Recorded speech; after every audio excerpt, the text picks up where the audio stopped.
So this is some Filtrete 20 by 20 by 1 air filters. And one thing that's kind of cool here is basically I took a box fan. I took 2 of these air filters, taped it together, put a little triangle of cardboard on top, and now you have a portable air filter.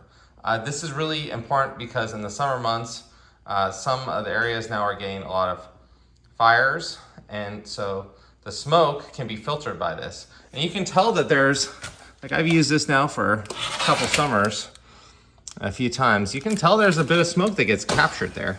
So even though your furnace is filtering out a lot of the stuff, there's still some that's gonna get through.